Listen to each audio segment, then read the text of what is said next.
Hi and welcome to the October monthly council meeting for Corangamite Shire. I'm the Mayor, Kate Macon. I will now go around the room and introduce the rest of the crew I have around the table today. So I have Deputy Mayor Laurie Hickey, Councillor Ruth Castrain, Councillor Joe Beard, Councillor Jamie Vogels, Councillor Nicholas Cole, and I have on screen Councillor Geraldine Canady as well. I have managers and directors around the table. I have Mr Sean Broadbent, Director of Works and Services, Miss Justine Lindley, Director of Sustainable Development, Miss Katie McMahon, Manager of Economy and Prosperity, Miss Kerry James, Acting Manager of Community Service. Welcome, Kerry. Mr Xavier Flanagan, welcome Xavier, your first meeting, and welcome to the team. Director of Corporate and Community Services, Miss Catherine Anderson, Manager of Governance and Civic Support, and Mr David Ray, our CEO. We ask for guidance and blessing on this council. May the true needs and well-being of our communities be our concern. Help us, who serve as leaders, to remember that all our decisions are made in the best interest of the people, culture and the environment of the Corangamite Shire. Corangamite Shire Council acknowledges and pays our respects to the Eastern Maar and Wadawurrungs people as the traditional owners of the lands that we work, live and play. We also acknowledge their elders, past and present, and recognise their ongoing cultural, spiritual and educational practices. We have no apologies tonight. Mr CEO, do we have some conflicts of interest? Mayor, we have a conflict of interest declared by Councillor Beard in relation to item 7.1, the annual report and performance of activities of community asset committees and community asset committee memberships. Thank you. Councillors, I move on to item number 5, which is confirmation of minutes for the 23rd of September 2025. Can I please have a mover for that one, please? Councillor Cole. Do I have a seconder, please? Councillor Hickey. All those in favour? Carried. Thank you. We move on to... There's no deputations or presentations tonight, so we move straight on to number 7, which is the committee report. 7.1, annual report of the performance and activities of community asset committees and community asset committees memberships. Mr Ray. Excuse me, Madam Mayor, sorry, I'll vacate. Sorry. Sorry, Councillor. Conflict of interest, as my mother Glennis is hopefully going to be appointed on the Cobden Civic Hall Committee. Thank you for that. I say hopefully. Thank you for that, Councillor Beard, and I'm being corrected. This goes to Mr Broadbent. Sorry. Mr Ray, I nearly put you in a spot where... Fine, Madam Mayor. My running sheet is not up to date.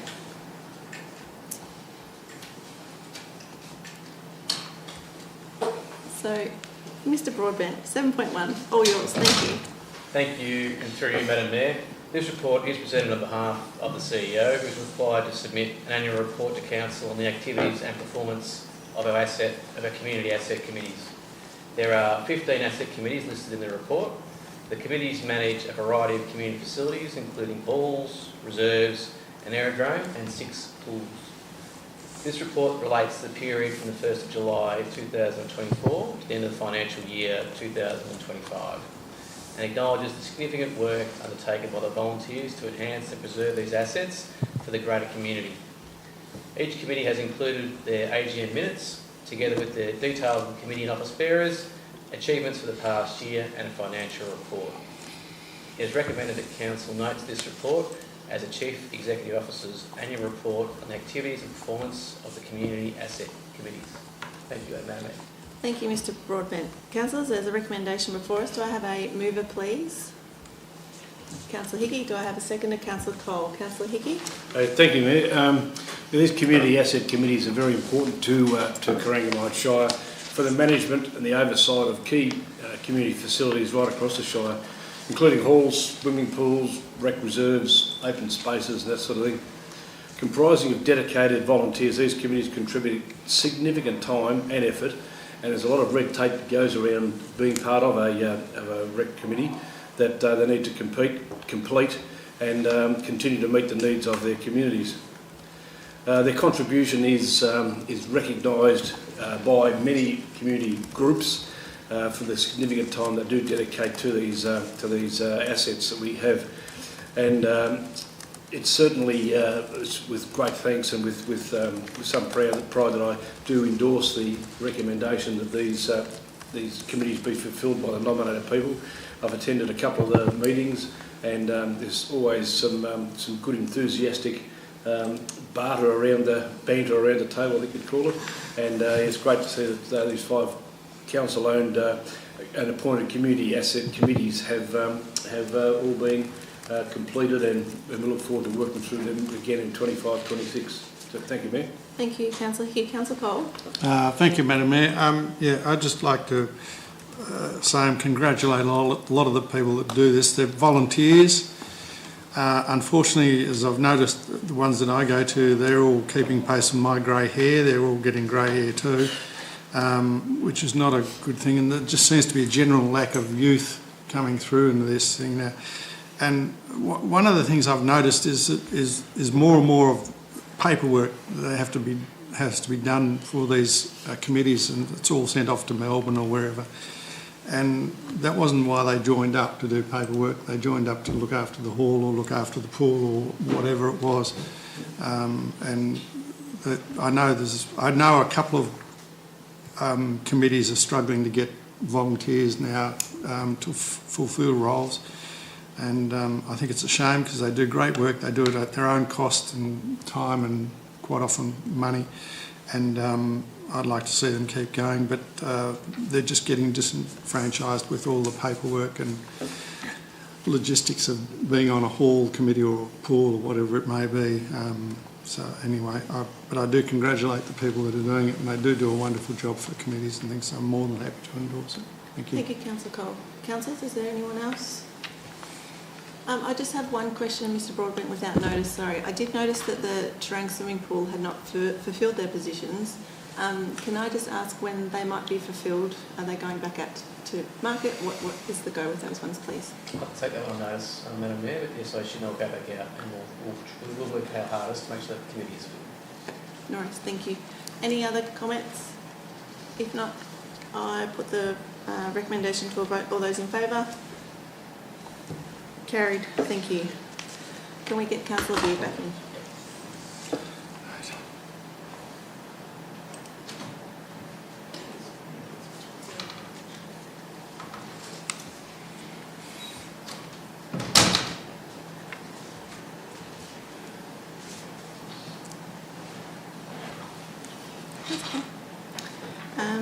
We have no planning reports today. We go straight on to 9, which is Officer's Report, 9.1, which is the annual report.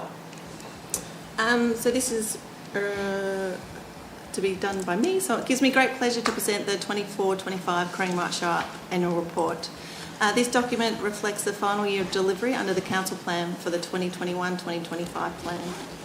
And it provides an important opportunity to pause, reflect and recognise what we've achieved together as councillors, as staff and as a community before we move forward onto our new council plan for the 2025-2029 period.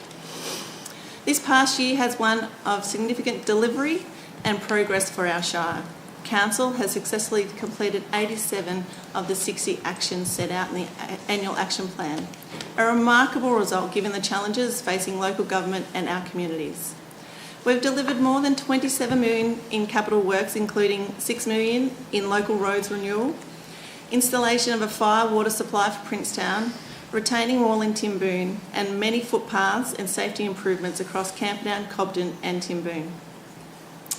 Our largest infrastructure project, the Port Campbell Town Centre revitalisation, and while this did have many challenges for us, this is something that was completed and we should be proud of our completion of this project.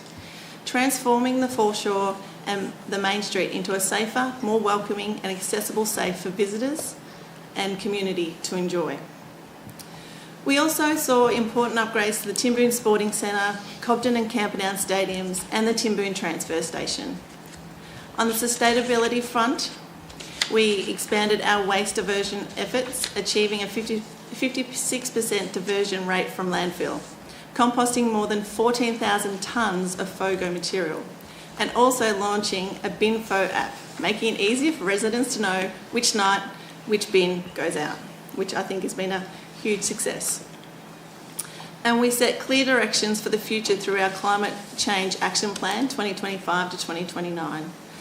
And the Grow Corangamite Sustaining Our Agricultural Future strategy, both critical in shaping both the next decade in resilience and growth. Beyond infrastructure, this year was all about celebrating our people and partnerships.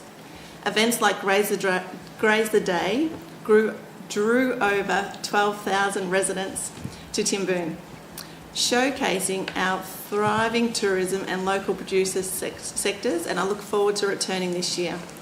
The relaunch of the Corangamite Business Awards recognise excellence and innovation across our Shire. And programs like the Youth Leadership Summit continue to empower our young people, making sure their voices were heard very loud and very clear. Despite rising costs and supply constraints, Council delivered on an operating surplus of $2.46 million, maintaining a strong financial sustainability and sound governance. We supported more than 100 community groups and clubs, distributing over $190,000 in local grants, keeping our volunteers, committees and service organisations at the heart of community life. We can be proud of what we've achieved, but also recognise the challenges that remain. Across the Shire, we face severe drought conditions affecting farms and families. We grappled with childcare shortages and housing pressures that impact workforce attraction and community growth. We continue to balance competing land uses, working to protect the agricultural land that underpins our economy. We've felt the effects of cost shifting from higher levels of government and the burden of rising infrastructure costs that exceeds what can be managed under rate capping. And we've continued to advocate for stronger engagement and transparency around energy developments in our region. These challenges reinforce why strong, united local advocacy is vital, and continue to have direct conversation with state and federal representatives to ensure that Corangamite's voice is heard loud and very clear at every level of decision making. I am incredibly proud of what the report represents: the professionalism and commitment of our staff and the resilience and generosity of our communities. From our volunteers and our farmers to our business owners, our young leaders and families, together you continue to make Corangamite a vibrant, caring and a future-focused place to live. I want to extend my heartfelt thanks to my fellow councillors, to my CEO David Ray, to the executive team and to every staff member across the organisation whose dedication and pride in their work brings these results to life. As we turn the page to the next council plan, this annual report gives us a strong foundation to build from. Proof that we can achieve when council, community and partners all work together with a shared vision of a connected and thriving Corangamite. So, councillors, I have the annual report recommendation for you to adopt. Can I please have a mover for that one? Councillor Vogels, a seconder. Councillor Gastrain. Councillor Vogels. Thank you, Madam Mayor. I will just make one correction from 12,000 people. That yes. Today might have been 1,200. I think so was too. Thank you. Very good speech, Madam Mayor. Thank you. And then this report's more than it is a statutory requirement. It's more than a statutory requirement. It's a transparent account of what we've delivered and where we've stretched and what we've learned. And why do you think this all matters? This report shows how councillors turn strategy into action across roads, recreation, grants and community connection. We've faced some challenges through drought, housing shortages, childcare shortages, the cost of doing business pressures, and the cost of government pressures now is another pressure we're facing. Infrastructure funding, digital connectivity is a challenge, community concerns as well around the placement of wind towers, batteries and solar installations. And this annual report reflects a council that's responsive, resilient and ready to build on what's been achieved. It's a public record of our commitment to community and a springboard for the next chapter. Thank you. Thank you, Councillor Vogels. Councillor Gastrain.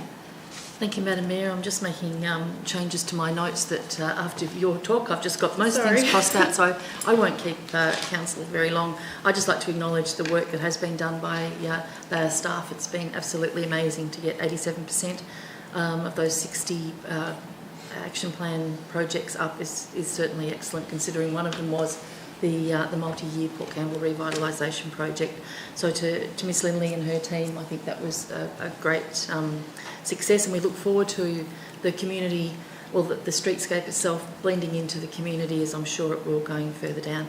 I'd just like to also acknowledge one project in particular that's very dear to my heart, and that's the Parkland footpath here in Camperdown. And that was lucky that we were able to attract some funding from Transport Accident Commission to have that path completed, and I know that it gets a lot of use. I'm now being lobbied by community, Mr Broadbent, who would like some lighting on that path for the early morning and late night users. I'd also like to mention the 6 pools and 5 libraries that we have in our communities, and sorry, I should say 6 libraries really when we include the book depot at Skipton, so they're certainly well used. Tackling invasive weeds is always an issue, something that we always don't score very well in our community satisfaction survey, but we spent over $200,000 on tackling invasive weeds on local roads.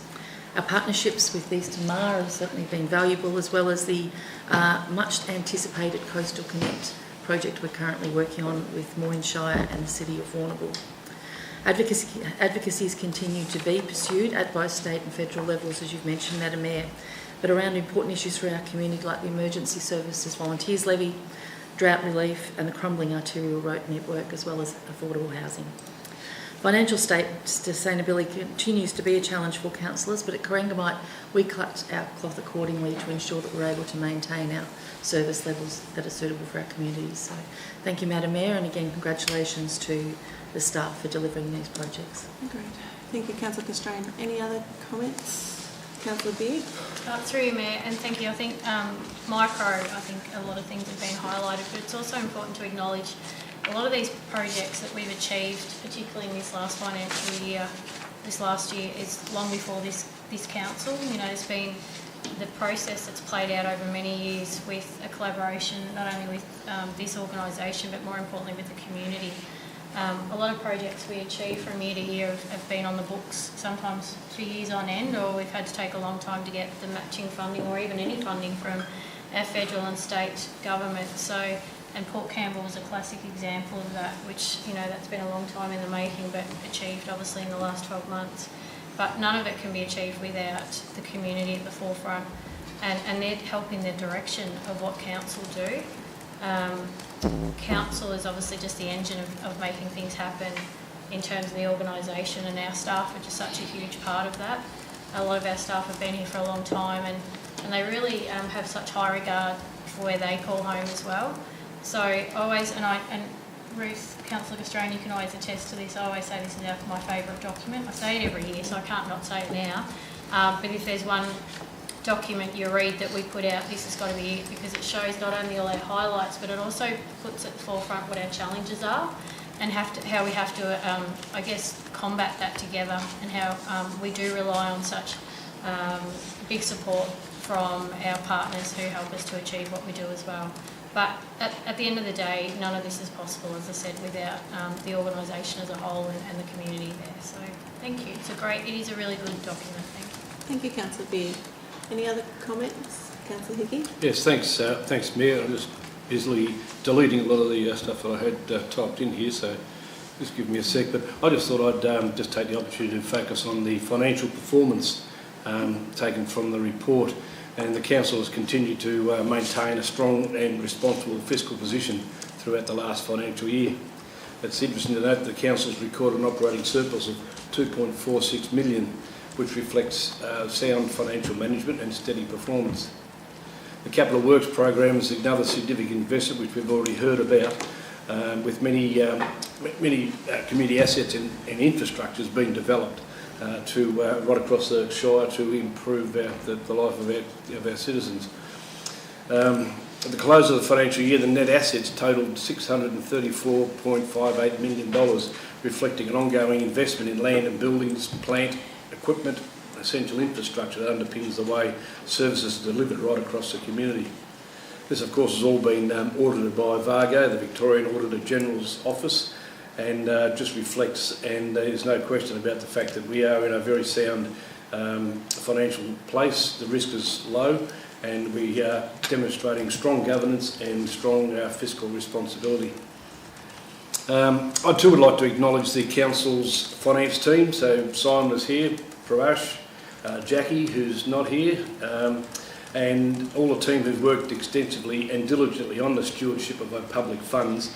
And I would like to take the opportunity to extend a warm welcome to Xavier Flanagan, who is joining us tonight for the first time as Director of Community Services, because it's through this team that they ensure that the community can have the confidence that council finances remain sound and sustainable right through the future. So the team is well regarded, and thank you very much for the work you do.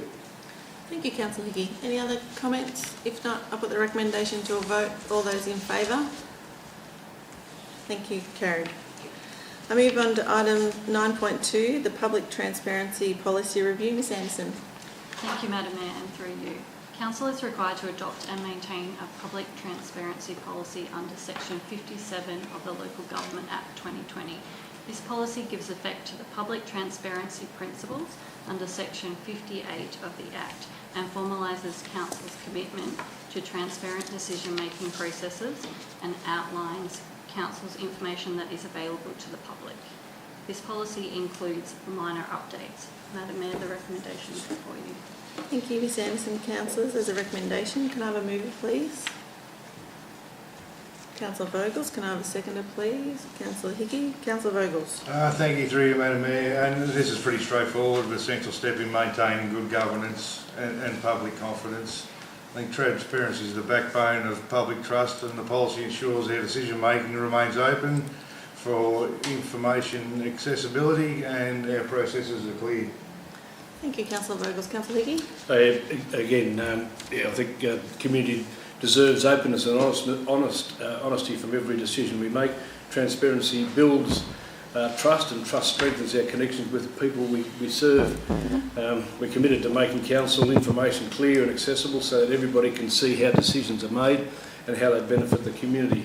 So I'm very happy to second the recommendation. Thank you, Councillor Hickey. Any other comments? No? I'll put the recommendation to a vote. All those in favour? Carried. Thank you. Item 9.3, S6, Instrument of Delegation Council to Council Staff. Ms Anderson. Thank you, Madam Mayor, and through you.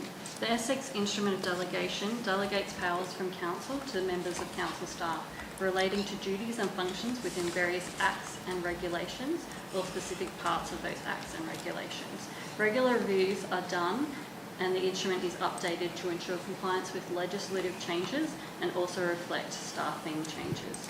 Madam Mayor, the recommendation is before you.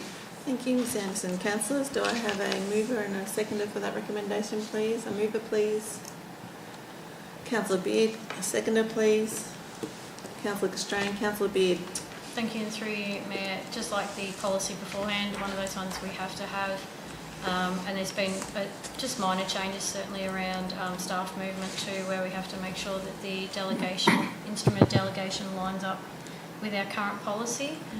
So minimal changes, so more than happy to move this one. Thanks. Thank you. Councillor Castrain. No, not really, Madam Mayor. Luckily, we've got all these delegates, otherwise Mr Ray would be run off his feet. Very true. Thank you, Councillor Castrain. Any other comments? If not, I'll put the recommendation to a vote. All those in favour? Carried. Thank you. Item 9.4, the Healthy Well Corangamite 2025-2029 Municipal Public Health and Wellbeing Plan. Ms James. Thank you, Madam Mayor, and through you. Healthy Well Corangamite is Corangamite Shire Council's Municipal Public Health and Wellbeing Plan for 2025 to 2029 as required by the Public Health and Wellbeing Act 2008.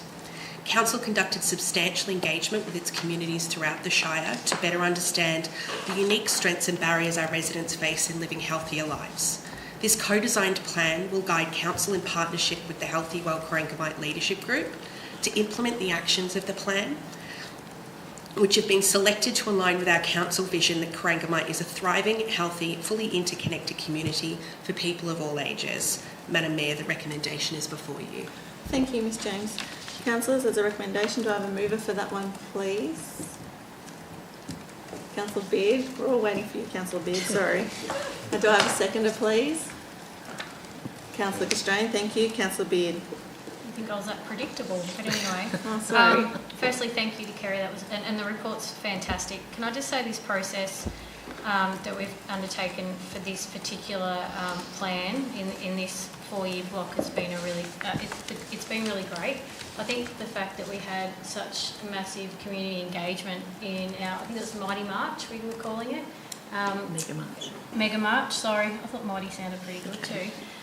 We got mighty feedback in Mega March, and I think that informed this document too, which was great because we didn't have to go out and force any engagement and feedback, so that was really wonderful. We know that we have to do this. It is somewhat a bit of a ticker box when a new council is elected, but we make it really meaningful and we make it really relevant to the Corangamite Shire people, and I think that's something I'm really proud of, that we do take our time with this document and we just don't make it one that we have to do. We actually really highly regard it. I'm loving the new name too because I think it's a lot more relevant rather than that long-winded municipal health and wellbeing plan. So I notice everyone's grinning at that because I think that's something that was a lot of thought was put into that. Partnerships when we do anything like this, when it comes to health and wellbeing, is really important because so much of it isn't our responsibility. It's a collaborative effort, and the fact that we've got, along with our actions, we've already got that. I guess we've already got those partnerships in place, but we've also identified where we can strengthen those as well. So I think that's really beneficial to the actions going forward. I'm just reading. I did actually have a couple of notes here. It's also identified too that we'll be continually responding to emerging needs. So even though we have this 4-year document, we've already outlined what the priority areas are and then the actions within those priority areas. Because it'll be getting looked at on a yearly basis, it's sort of somewhat fluid, that it can be altered as need be if there's something that comes out of it emerging. So I like that it's a very broad document, but it's really relevant to the people of our communities. We are in a disadvantaged area, whether we like it or not. Corangamite Shire, we've got such a diverse community, but it's pretty evident that when you look at our statistics, unfortunately, we're a bit hard done by in some of the areas of risk and vulnerability. So, and that's through no fault of our own. It can often just be geographical, and we're not the only communities that are like that. But we have to do whatever we can to be better than what we just shouldn't just sit back and accept that either. I'm really glad that we've had great feedback from our younger cohort in our communities too, the engagement with the kids. I know the Mayor's been working really closely, particularly in the school space, and to have their feedback and I guess knowing what their concerns are at a younger age is really important, that's been captured within this document as well. If anyone gets a chance if people do want to have a chance and read this document, there is some incredible artwork that's been done by our kinder and childcare kids. I thought that was really clever. So whoever come up with that idea within the organisation, that was really great. I think it's a beautiful touch, and I think of any age will enjoy reading this document. So thank you. Thank you, Councillor Beard. Councillor Castrain. Thank you, Madam Mayor. And Councillor Beard just spoke briefly about the statistics that we're seeing as part of the document, and they're quite sobering really when you look at Corangamite compared to Victorian averages. And under chronic disease and risk, we are above the state of Victoria, with the exception of our median age of death, whereas we live 3 years less than is the average in Victoria. Mental health and wellbeing is the same, where the statistics are above the Victorian average, as well as family violence. And but what I'm pleased to say is our gambling losses per capita are significantly less. So there's something to say about not having too many pokey access in Corangamite Shire. Things around GP availability is an issue that's well known. If anyone's trying to get a doctor's appointment in a hurry, they're getting harder and harder, as well as our declining aged care. But I'm pleased to say pharmacy access is strong, so a big cheer out to our pharmacists right across the Shire.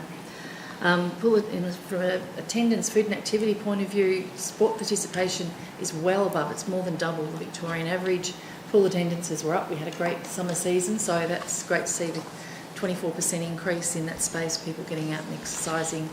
And as well as Camperdown Stadium attendance is 40,000 plus. So there are opportunities out there to deal with those chronic risks if you want to take them. So it's a really good plan. I congratulate Ms James and her team putting it together. It's very easy to read. The actions are set out there very clearly, and I'd encourage anyone to get hold of a copy, and on Council's website, of course. I'd also like to take the opportunity to thank the various organisations and stakeholders who participated and will become partners in delivering the outcomes of this plan. So, thank you, Madam Mayor. Thank you, Councillor Castrain. Any other comments? Councillor Hickey? Yeah, I completely agree and endorse what's been said prior with Councillor Beard and Councillor Castrain. And I would encourage people to get online and download this document, because it is a very, very good read. But I'd also encourage you to go to page 16 where we talk about the personas. I found that very, very, very useful to go through there. The Peter, the farmer, Kylie, Margaret, Maria, all these people can be identified, or we can identify with each one of those. And it goes through and shows the barriers that they're facing, and also the challenges and the needs of these people. But also, in the back of my mind, is coming through opportunities that we can build as a community to be able to make their lives better. So yes, certainly it's worth reading, and it's worth getting a copy. It's very well done, and congratulations to the authors and to the artists. Thank you. Thank you, Councillor Hickey. Any other comments? Just making sure. No. If not, I'll put the recommendation to a vote. All those in favour? Carried. Thank you. Move on to item 9.5, the quarterly finance report, September 2025. Mr. Jayawaradanda. Thank you, Madam Mayor. Good afternoon, everyone. Through you, the purpose of the report is to note current financial result and financial performance as at 30th September 2025, and seeking Council's approval for the budget adjustment identified during the first quarter budget reviewing process for the current year reviewed budget. The first part of the report talks about the performance and the financial position for the first quarter, which is 655,000 unfavourable to the budget, mainly due to expenditure being higher than budget by 1 million, and that includes both capital and operating expenditure. The main drivers have been identified and are listed on page number 321. The detailed breakdown by project-wise variances for the capital project have been listed on page 331. The second part of the report talks about the adjustments identified during the first quarter budget review process, which is broken down by the capital and operating expenditure. Again, the detailed breakdown can be found on the attachment, page 322. Recommendations are before you, Madam Mayor. Happy to take any questions you may have. Thank you. Thank you. Thank you, Mr. Jayawaradanda. Councillor, there's a recommendation in front of us. Do I have a mover for that one, please? On screen. Councillor Canady. Do I have a seconder, please? Councillor Hickey. Councillor Canady. Thank you, Madam Mayor. Look, I'm not going to say too much to this. I think it's with the report tells us everything we need to know. Really, these variations are largely a reflection of costs and timing. I did note elsewhere in the report that the finance team is looking to phase the budget to better reflect the actual spending patterns within the organisation, which I think is a really good thing. I think that's very comforting because it indicates that they're watching the pattern of spending, the ins and outs very closely. So, and we want to know that. We want to know that the organisation has, is looking for any way or every opportunity to increase control of our finances. And, that's always a good thing, that we're never complacent about that. Thank you, Madam Mayor. Canady. Councillor Hickey. Yes, Mayor, thank you, and not much more to say following Councillor Canady, other than to say this is the first quarter. So whilst there's a bit of a deficit there, we've got a number of quarters to go to make it up. As we know, it's not uncommon in our own household budgets to have to make changes due to budgetary blowouts and coming back to actuals and not actually aligning with the budget, which is a prediction of what's going to happen into the future. Cost of living, as we know, has gone high, but this organisation doesn't run on cost of living as such. It doesn't run on the shopping basket of bread, milk and the staples that go in there. It relies on bigger picture stuff of commodities and of wages. And so it's not uncommon to have to absorb these cost changes within the first quarter. So happy to second the document as is provided. Thank you. Thank you, Councillor. Thank you, councillors. Is there any other comments? If not, I'll put the recommendation to a vote. All those in favour? Carried. Thank you. Move on to item 9.6, Corangamite Destination Action Plan 2025 to 2030. Ms McMahon. Thank you, Mayor. Tourism is a key industry for Corangamite and brings substantial benefits to the Shire, such as economic growth, job creation, place activation and community development. Council works in partnership with the Great Ocean Road Regional Tourism Board, or GORT as we more affectionately refer to them as, and currently we have 2 destination action plans that we've partnered with GORT on. One being for the 12 Apostles Coast and Hinterland, and the second for the Volcanic Lakes and Plains area. In partnership with GORT, we've developed a new Whole of Shire Destination Action Plan 2025 to 2030. The plan was developed with significant community input, with workshops held across the Shire where we identified opportunities, challenges, key themes and objectives for the new destination plan. The plan will guide visitor economy programs, projects and advocacy across the Shire. The vision for tourism across Corangamite outlined in the plan includes a sustainable, inclusive, vibrant and thriving visitor economy that celebrates our region's unique landscapes, cultures and communities, ranging from the coast and hinterland right through to the volcanic lakes and plains. Councillors, the Corangamite Destination Action Plan is recommended for your endorsement. Thank you, Ms McMahon. Councillors, there's a recommendation before us. Do I have a mover, please? Councillor Vogels, do I have a seconder, please? Councillor Beard, Councillor Vogels. Thank you through you, Madam Mayor. And this is a unified tourism strategy for Corangamite, and it's one that's sustainable and locally driven. Tourism is an important part of our local economy, and it supports local jobs and brings pride of place, especially in the southern part along the coastal regions of the Shire.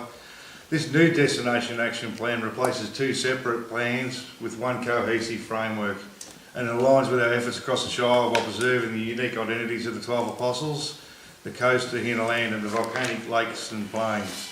And the vision is clear: authentic year-round experiences that connect visitors to nature, culture and community, while driving prosperity and protecting what makes Corangamite special. We've got 6 priorities that are guiding this plan, and there's develop compelling experiences, boost brand awareness and off-peak travel, and that's right up there, one of the most important parts we need to work on down south. Strengthen industry and communication collaboration, and improve visitor management and dispersal. And that'd be dispersal to get them up through the, moving up north through the Shire. We need to enhance visitor servicing and wayfinding, and advocate for infrastructure and investment to back us in. And this is backed by community input, aligns with our council plan, and is supported by a 20,000K budget for the 2025-2026. And I recommend that we endorse the Corangamite Destination Action Plan 25-2030. Thank you, Councillor Vogels. Councillor Beard. Thank you, and through you, Mayor. I'm sorry, Councillor Cole, I think I just snuck in there before you.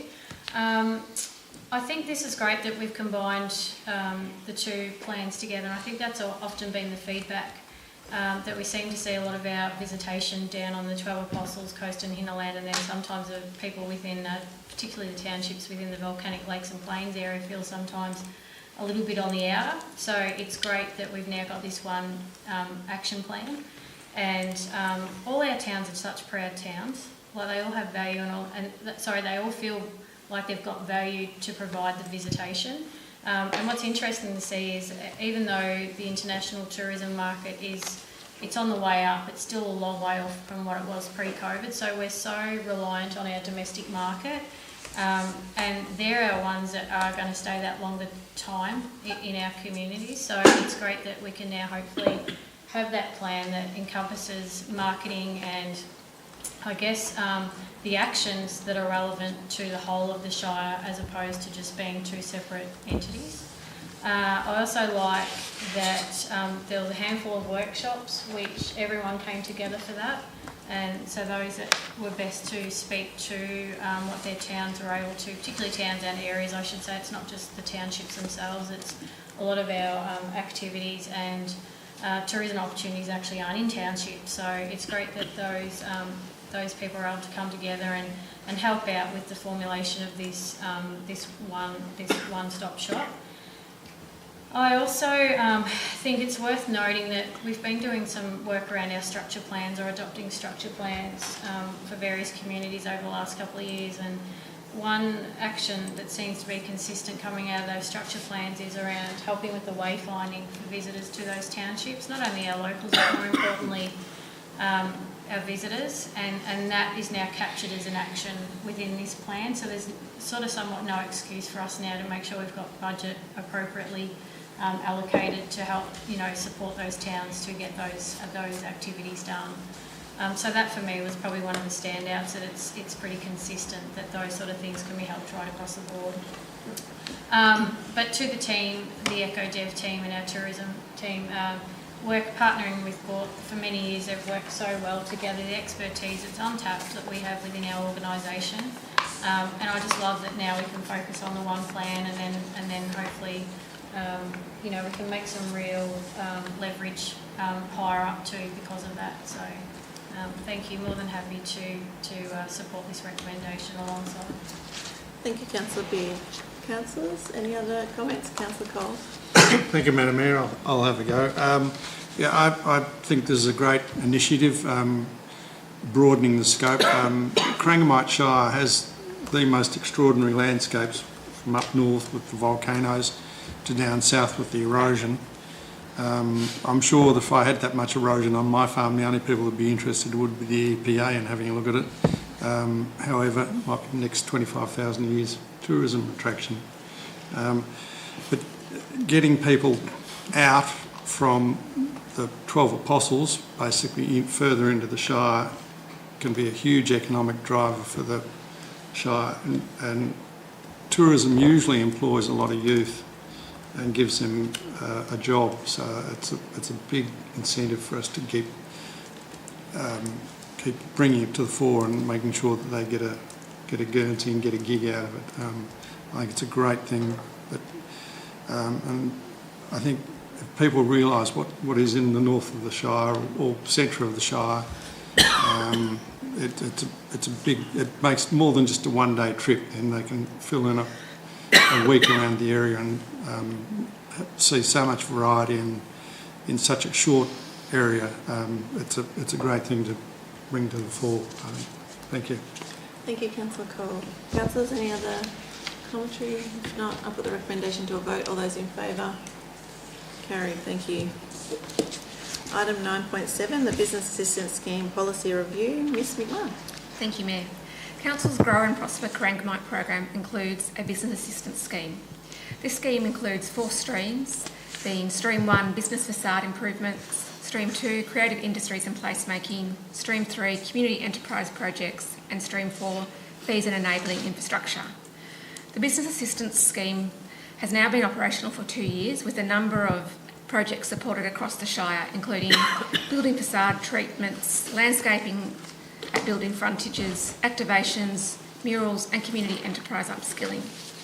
We've undertaken a review of the program and the policy, which has identified many positive outcomes, such as being an ongoing program open year-round, has really enabled projects to be funded at times suitable for applicants.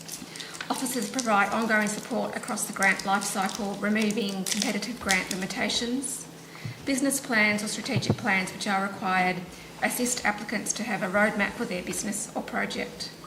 Having multiple streams also supports a broader scope of activities. As part of the review, we've made a few minor changes to the policy to ensure clarity. Councillors, the recommendation is before you. Thank you, Ms McMahon. Councillors, there's a recommendation before us. Do I have a mover for that one, please? Councillor Castrain, Councillor Hickey. Councillor Castrain. Thank you, Madam Mayor. I think as Ms McMahon's highlighted, this program's been going now for 2 years, so it's fitting that we should have a look at it and see how it's been travelling.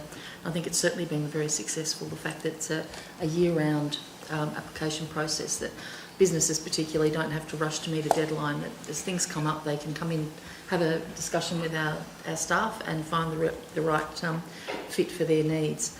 I think with just word and formatting updates and some clarification, I think it's good to set this up to go forward. Thank you. Thank you, Councillor Castrain. Councillor Hickey? Yeah, great policy, and just a little bit more to it is that it does provide organisations with an opportunity to be able to look at their business plan and to be able to straighten themselves up if there's parts missing. So sometimes we may not be aware as volunteers in a group just what governance is all about. So by going through this process and looking at the business assistance scheme, it can inadvertently provide that education that's necessary to be successful in the application. So yeah, very happy. Thank you. Thank you, Councillor Hickey. Any other comments? If not, sorry, Councillor Sorry, just a quick one to Madam Mayor. I just want to shout out to the staff members, because it's not very often you have where you're actually wanting money to be spent. Like, our team are actually doing above and beyond to help the applicants get the best that they can, so they actually have a successful application, which I think is a rarity in terms of in that support. I mean, we allocate the funding at budget time, but actually our staff actually want to see it spent. So, to encourage and be of the betterment of our businesses. So I just think that deserves a shout out, because it is it's a rarity, and it's really worth noting. Thank you, Councillor Beard. Any other comments? If not, I'll put the recommendation to a vote. All those in favour? Carried. Thank you. Item 9.8 is the Business Assistance Scheme October applications. Ms. McCann. Thank you, Mayor. So today we have one Business Assistance Scheme application. It is for a Stream 1, the business facade process, and this is for Settlement Supermarket in Simpson. The proposed project includes improvements to the appearance of the front of the building, signage at the front entrance. The funding assistance requested is $1,725. Councillors, the application is recommended for your approval. Thank you, Ms. McMahon. Councillors, there's a recommendation before you. Can I have a mover for that one, please? Councillor Vogels. Can I have a second to Councillor Hickey? Councillor Vogels. Thank you, Madam Mayor, and it's, this aligns with the Business Assistance Scheme as part of our Grow and Prosper initiative, and it's good for the Settlement Supermarket. It's getting a fair bit of pressure on it now with the closure of the other ones, and a lot more traffic, not a lot of foot traffic, and expectations for Simpson. So, yep, more than happy to move a motion that we approve this one, and I think this will leave about a bit over $37,000 still remaining for people to take up. Excellent. Thank you, Councillor Vogels. Councillor Hickey. Yeah, thank you, Mayor. The business facade improvement scheme has been very successful through a number of towns, and it's great to see the Settlement Supermarket is one of the beneficiaries now. So we're very happy to second this recommendation. Thank you, Councillor Hickey. Is there any other comments, councillors? If not, I'll put the recommendation to a vote. All those in favour? Carried. Thank you. Item 9.9 is submission to VicGrid consultation papers. Ms Lindley. Thank you, Madam Mayor. This report recommends that Council authorise the CEO to make submissions to 3 consultation papers that were released by VicGrid following the recent gazettal of Amendment VC 268, which introduced the Victorian Transmission Plan and the renewable energy zones into the Victorian planning framework in September this year. The papers that are currently out for consultation relate to access and connections, the draft grid impact assessment guidelines, and the draft community engagement and social values guidelines for renewable energy and transmission projects. The papers form part of the consultation plan that the state government has undertaken to introduce what they refer to as the Victorian access regime. This is intended to set new rules to manage how renewable energy projects gain access to the state's transmission network, as well as how projects are developed within the state. So copies of the papers have been circulated to councils under separate cover, but they're also available on the Engage Victoria website, and those submissions are due by the 5th of November 2025. The recommendation is before you. Thank you, Ms Lindley. Councillors, there's a recommendation before us. Do I have a Mover, please. Councillor Canady. Do I have a seconder? Councillor Cole. Sorry, Councillor Canady. Thank you, Madam Mayor.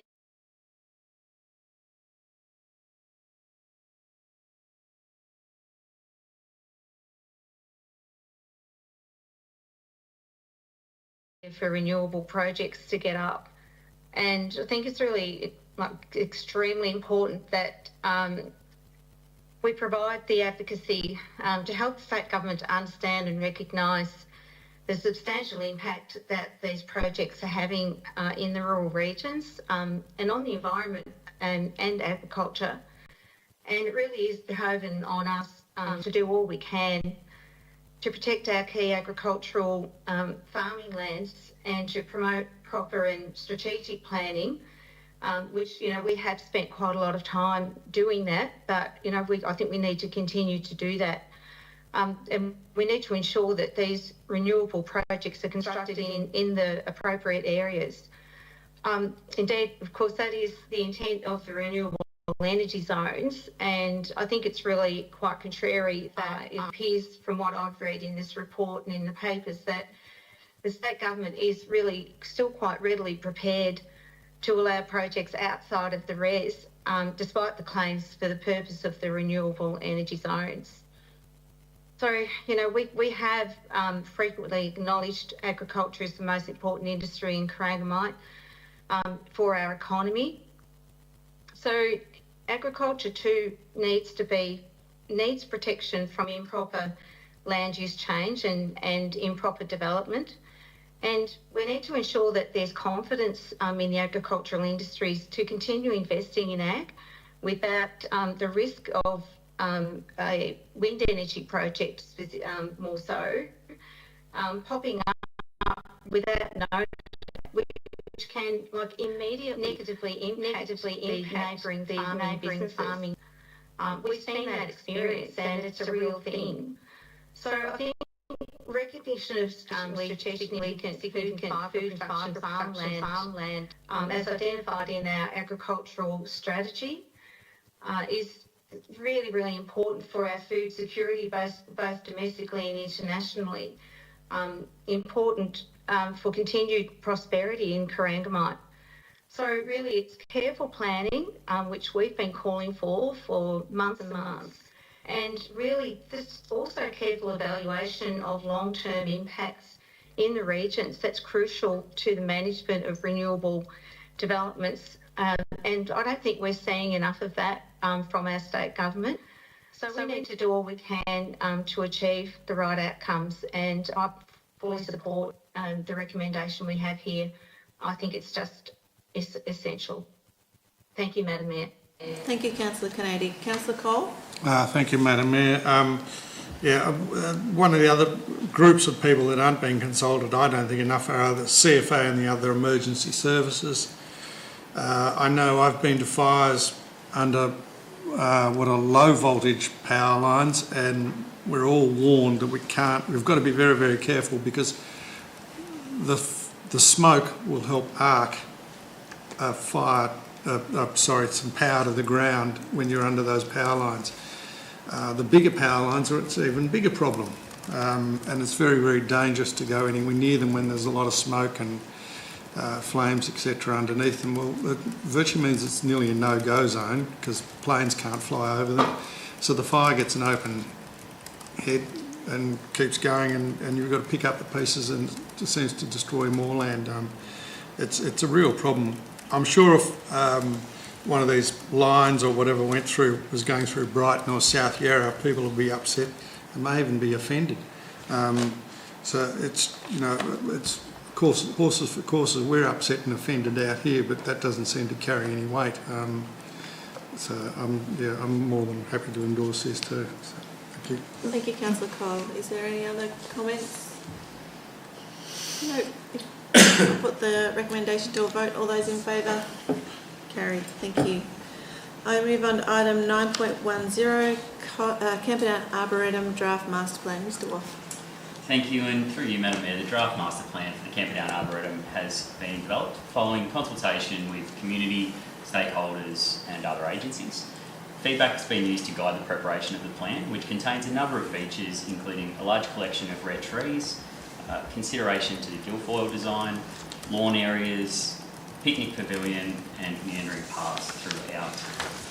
Further community consultations now proposed following a pre-application meeting with Heritage Victoria. Councillors, the recommendation is before you. Thank you, Mr. Wolf. Councillors, there's a recommendation for us. Do I have a mover for that one, please? Councillor Castrain. Do I have a seconder, please? Councillor Cole. Councillor Castrain. Thank you, Madam Mayor, and thank you to Mr. Wolf and to Mr. Broadbent for preparing this report. Along with the Botanic Gardens, the Arboretum is on the State Heritage Register, but what we're focusing on as part of this plan is 5 hectares at the northeast corner of the reserve. So this isn't an entirely new plan that's being put out. There was a previous draft plan put out for public consultation back in 2021. So this is, we've been working on it since then, so it's great to have it finally here and put it out for community to see. It needs support to, so we can put an assessment, for assessment by Heritage Victoria when we start to implement the plan. There's certainly been extensive consultations, I mentioned, with the community and more recently with Eastern Mar, which is certainly very important. It's a vision for the long-term development of the Arboretum and is used for, which is already being used extensively by a local community. I think since we opened it up and we started to mow it down to a reasonable level, there's a lot of people getting access to it. The proposed plantings in the draft plan are taken from the Guilfoyle design, from succession plantings, a rare collection of the billfront trees and trees from the Camperdown Botanic Gardens Trust. Formal car parking is also set aside, as well as new pathways and a picnic pavilion. I think that this, and while we've done some previous consultation, I think it's important that we put this plan out, and I certainly urge people, Camperdown and broader, to have their say on it, because it's a great community facility. As I say, it gets a lot of use, and we want the best possible outcome, and we want what the community wants. So, yep. Thank you, Madam Mayor. Thank you, Councillor Castrain. Councillor Cole. Thank you, Madam Mayor. I completely endorse Councillor Castrain's remarks. There's a couple of things. The succession planting is a very, very important thing. We have some extraordinary big old trees up there, absolutely magnificent, and they will eventually, unfortunately, die. That's what happens with trees and everything, and I would like to see new ones being put in. Now, the billfront trees, the collection of oak trees, that'll be I think an amazing feature. It's enlarging the area up there into a more unique sort of relaxation area. The gardens already are quite extraordinary, and I'd encourage everyone to go up there and have a look, because it is an amazing place up there, and I just think with this going ahead it will make it an even more extraordinary and amazing place for Camperdown, so more than happy to endorse it. Thank you, Councillor Cole. Is there any other comments? Councillor Hickey, then. Just a question. Yep. Councillor Hickey. The question first. Oh, well, I was just going to ask Mr. Wolf, when did he anticipate that this would be open and closed, and are we going to have any drop-in sessions or sort of face-to-face conversations with members of the public? Yeah, thank you, and through you, Madam Mayor. Councillor Castrain, excellent question. We'll be looking to have this open in the next few weeks, closing prior to Christmas, and there'll be a whole suite of opportunities to provide feedback, both online at the gardens, as a drop-in session for people to come and provide that feedback. Terrific, thank you. Well, I agree with exactly what Councillor Cole and Councillor Castrain said, and thank you for that question too. About all I've really got to say is that the Arboretum will offer something special in all the seasons. Vibrant blooms in spring and summer, that's what I wrote last night. Stunning autumn colours and interesting bark and texture through the winter months. So it will be a place of significance. It also provides a very balanced framework for the future of the Arboretum, which is probably more important. Certainly going to honour the significance of the Arboretum. It's going to make sure it retains its place of beauty and learning, and it's here now for generations to come. So hopefully, what we do in this next month will go and shape the next 100 years of the Arboretum. Thank you. That's all I had to say. Thank you, Councillor Hickey. Is there any other comments? If not, I'll put the recommendation to a vote. All those in favour? Carried, thanks. Other business. Councillors, do you have any other business you wish to raise? No. Mr CEO, do we have a business of urgent matter? Thanks, Madam Mayor, through you.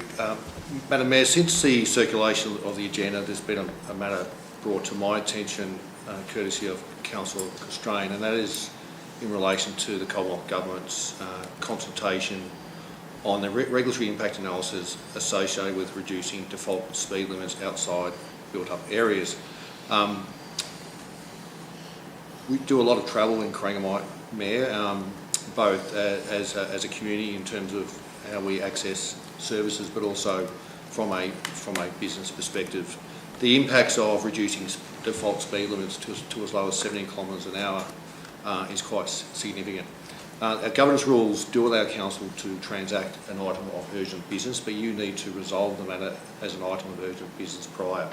And so a paper has been circulated today to that effect. If council resolves the matter of urgent business, then Mr Broadbent is able to introduce the paper and essentially make recommendation to council to lodge a submission.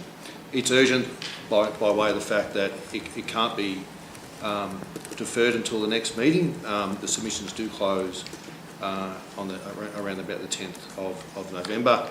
And it's also urgent because the matter has been brought to our attention after the circulation of the agenda. So we're in your hands, Madam Mayor, and certainly initially would ask council to consider the matter urgent or not. So, councillors, do I have a mover and a seconder to agree this is urgent business that we can discuss today? Yes. Councillor Hickey, Councillor Constrain, thank you very much.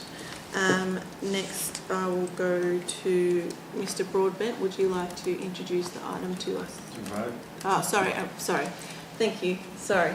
Can we all vote on that recommendation, please? That we discuss this urgent business. Moved. Thank you. Thank you very much. Now I go to Mr Broadbent. Can you please introduce the item to us, please? Thank you, and through you, Madam Mayor.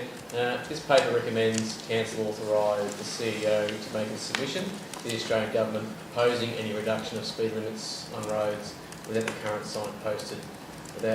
signposted speed limits, and calling for increased investment in rural road infrastructure. The Department of Infrastructure is conducting a regulatory impact analysis seeking feedback on lowering limits on roads without the posted speed signs. The submission is closing on the 11th of November. The paper outlines Corangamite Shire has significant concerns with the blanket speed reductions.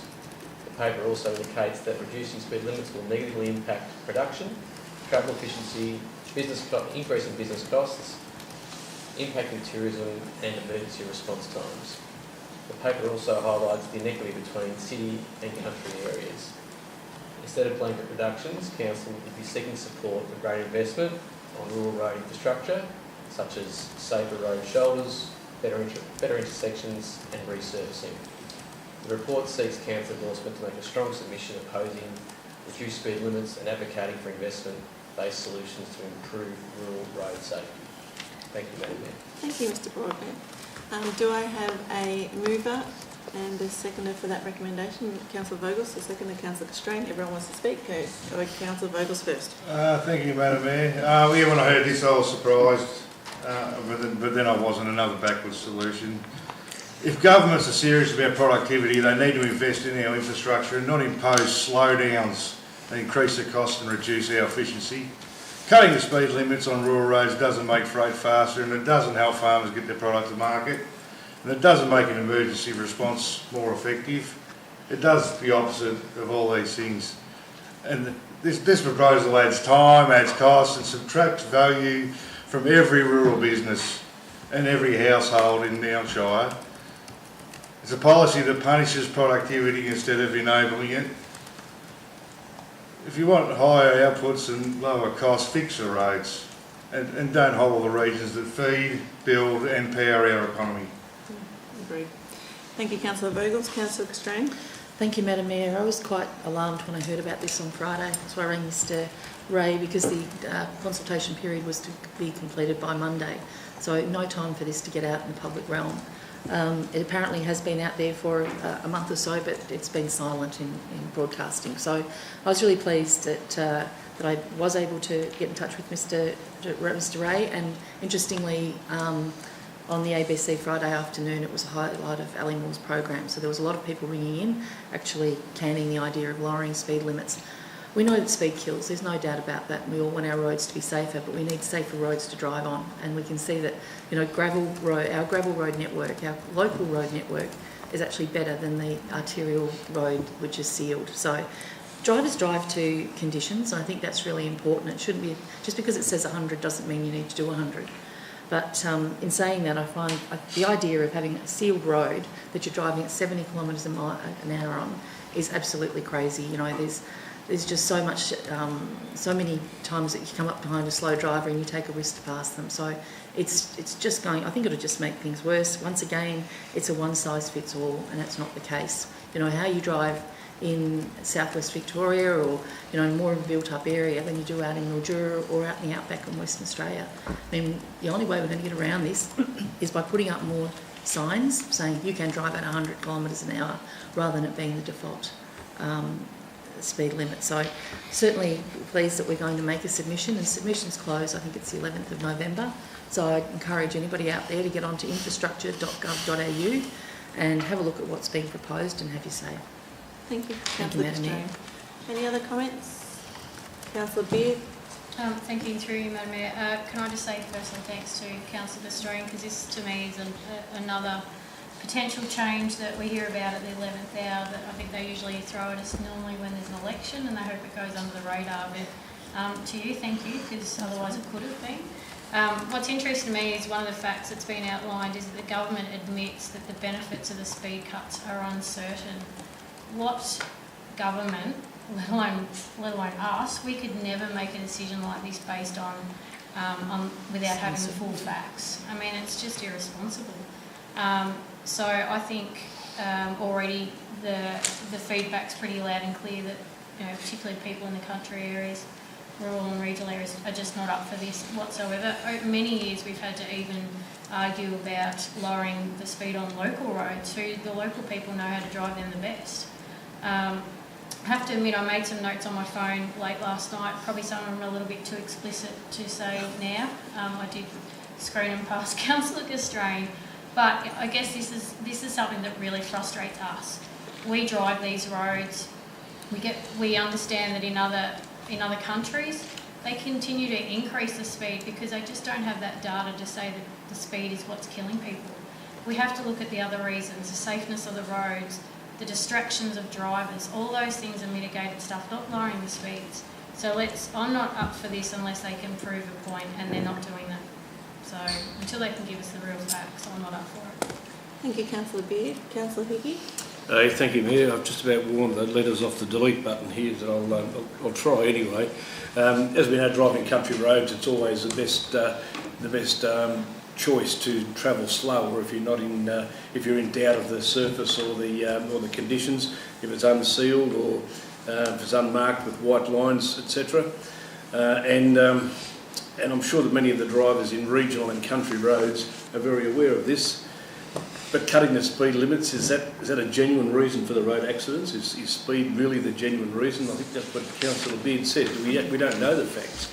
It's only guessing. I think it's a cheap substitute for real investment. I think that rural communities do deserve a fair bit better. I mean, why punish country people for poor road maintenance and poor spending? Families, farmers, businesses will all spend more time on the road, and every extra hour of time that freighters spend on the road adds to the cost of doing business in our area. As a volunteer of over 40 years with the CFA, I can see it's going to take longer to reach people and assets that need defending. And I just wonder whether, if we have lower speed limits throughout the whole of Victoria, will international visitors consider Australia a great place to be able to travel instead of 2 hours to 3 hours or 4 hours to get from place. The proposal will make life harder for people who already have travelled long distance in the country for work, for social, for school, for healthcare. And we're not just talking about an inconvenience. This is a dead set cost to our economy. Oh, thank you, Councillor Hickey. Councillor Cole? Thank you, Madam Mayor. Most of what I said, what I haven't said yet, but has been said already, I was going to say. I'll just add, because we live in a rural economy, we do shift a lot of animals around. They're going to spend more times on trucks and in transport. That leads to an animal welfare issue. And once again, the other thing, I'm not sure of the figures, but I think a truckie can spend 5 hours in their truck and then they have to spend an hour out of it. That means a trip to Melbourne and back is sort of, they have to spend an hour somewhere instead of making it home within that hour. So that's all just more cost and more inconvenience to everyone, and that gets picked up by guess who, the farmer, as a rule. So it's just, yeah. And the other one I will add is I went to a fire the other night just around the road, and we crashed and bashed down the Vic Road section of the road, and we hit the local roads, and they were quite good, surprisingly. And we got there all right, but it's just the damage that's being done to the vehicles on these roads is extraordinary. It's not safe, and it's not lowering the speed limit won't help. It's just means we crash through the holes just a bit slower. I know on our road out where I am, we all drive on the other side of the road in one spot in the section of the locals. You can see all the cars veering right over to the other side of the road because there's a really rough section of road there. It's Vic Roads, and at 80 kilometres an hour, it's still going to do damage to your vehicle. So, thank you. Thank you, Councillor Cole. Is there any other comments? You can have right of reply. Yeah, just going back to earlier tonight, we had the Healthy Well Corangamite, as it was called, Healthy Well Corangamite policy that we passed, and one of the big things that come up in that is life expectancy reduction due to remoteness, and this pushes us further away from everything, so it makes us even more remote, and I think it will impact health and safety more than it will help. And on that note, I'll put the recommendation to a vote. All those in favour? Carried. Thank you. Mr. CEO, is there any questions from online? Madam Mayor, there is not. We have a few people in the gallery. Would you like to hop up and have a word? Just introduce yourself, and you have 5 minutes. Thank you. I'm Linda Brenda, and I've got a petition to submit.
And a host of other bird life. The land that the park and The land that the park and Masonic Lodge is on was owned by a local, Bill Pope, who donated it to build the tin boom Masonic Lodge on. But he also wanted a playground for the children to play in. Perhaps it should be saved. Thanks for listening. Thank you, Ms. Pender. Thank you very much. Mr. CEO, I refer to you for the petition. Thank you, Mayor, and thank you for taking the time to, organise a petition and present it to Council today. What we'll do is, as officers, we'll consider the petition and provide further advice to Council, and that advice will come to the next meeting in November. But again, appreciate you taking the time. Understand it's a subject dear to your heart and many others, and I'm certainly, for councillors, will consider it thoughtfully. Thank you. Thank you. Any other questions? Open forum? No. If not, I call for a motion to suspend standing orders. If I can have a mover, please, Councillor Cole. Can I have a seconder, please, Councillor Hickey? All those in favour? Carried. Thank you. Thank you everyone for tuning in online. There's lots of activities happening around the Shire in the next month, so please look at the social calendar on the website. Make sure you get out there, enjoy some community events. There's plenty to do, and be seen and have fun with your fellow neighbours. So thank you again, take care, and we'll see you next month.